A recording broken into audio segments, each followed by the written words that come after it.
guys, welcome back to our bi-weekly mortgage blog. Jim Montrym, your famous mortgage broker instructor. All right, remember guys, I provide the pre-license mandatory 20-hour class for people to get in this business.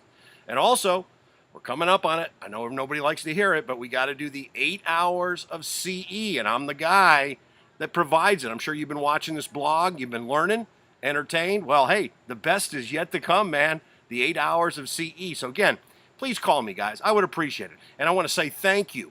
Many of you out there have been answering my blog question, which we'll have at the end. You've been giving me some great ideas for topics. All those are greatly appreciated. Keep them coming, man. I can't believe how many responses I'm getting to this blog. You guys are doing a great job of blasting it around to other people, and I appreciate it. I truly, truly, truly do. Okay, and again, answer the question at the end. I'm going to give away about 20 free CE classes in October. Maybe you'll win your free CE, all right? And more power to you, so thank you. Okay, now, let's talk about the first topic we have for tonight. I want to talk to you about. Okay, here it is. Big decision. Supreme Court, U.S. Supreme Court just came up with this last couple weeks ago, said that now when someone goes to bankruptcy, federal bankruptcy court, second mortgages that are unsecured, okay, are not to be discharged. That's a major change, guys. Okay, again, a lot of times people did those 80-20 mortgages in the go-go day, 02, 07, 100% financing. And a lot of those mortgages, again, houses went underwater. We all know about that, 100% financing. Well, in the past, a lot of people went to bankruptcy seeking to discharge that 20% second mortgage on the property. And the U.S. Bankruptcy Supreme Court now is going to say, no, they're not going to be discharged at bankruptcy. Big change. Now, don't forget about this, though, guys. Many people, what they do is they go through state courts for foreclosure, okay? And a lot of times in state courts, when you go through a foreclosure proceeding, those second mortgages are wiped out, okay? So don't confuse bankruptcy as a federal thing. Foreclosure is a state issue.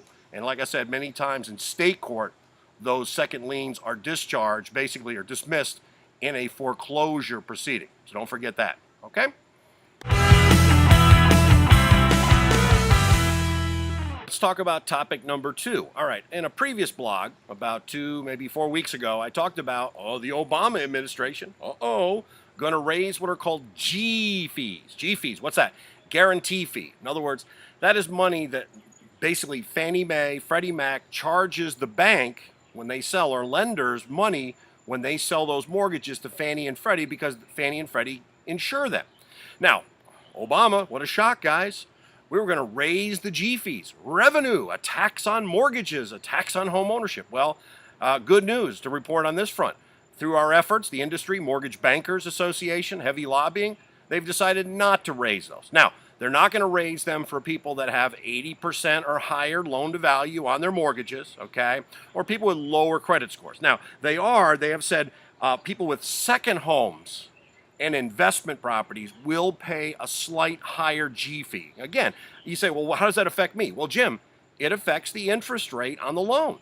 They estimate probably on those types of mortgages, second homes, investment properties, about a 10 basis point, 1/10 of 1%, higher interest rates, because fees have to be paid to Fannie and Freddie to insure those riskier loans. But on primary homes people are buying, most of us, that's what we do, no increase on the G fee. Oh, boo-hoo, Obama, no more money to give away. Oh, I feel so bad for you. Third topic, real quick one here, guys. We've all been sweating the August 1 deadline. We're going to change the GFE to the loan estimate and going to replace the HUD 1 with the closing disclosure.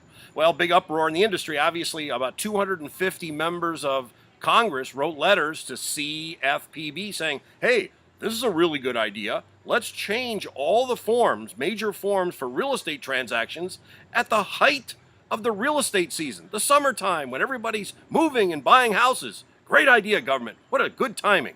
Well, basically, Richard Cordray, who's the head of CFPB, kind of has said, listen, guys, the law goes into effect August 1. We expect you to use it, but we're really going to not enforce it and go after you until the end of the year.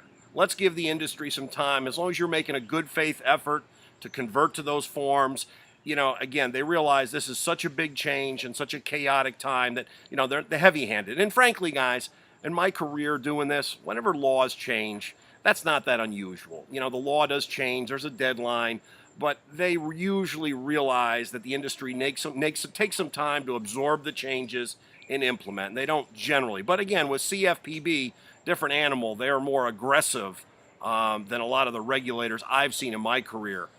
They're really gung-ho. So again, I think the first of the year, you definitely need to have that stuff done, but you got a little time to get it done. So that's some good news. Okay, guys, you're all dying for this question. Here's the one. Again, the end of the class, I promise you, if you email me back this answer to this question, I enter you into the drawing for the free continuing ed I'll be giving away in October. All right, here it is, guys. That recent ruling, okay, about basically liens not being wiped out, I want you to tell me, is that a federal issue or a state issue? All right, so again, as far as liens not being basically wiped out, if you file for bankruptcy, is that a federal issue or a state issue? Guys, once again, I want to say thank you for watching the blog. I'll be back in about 2 weeks with more exciting stuff. Keep the questions coming, guys. You got any topics you want me to address, please email me. I love it, okay? And please, pass me around to other people. Do me a favor. Do a blast, all your LOs, all the people that you work for. If you can, that would be a great compliment. And again, remember, we don't look at your past. We credit your future. See you in a couple weeks. Thanks, guys. Have a good one. Bye-bye.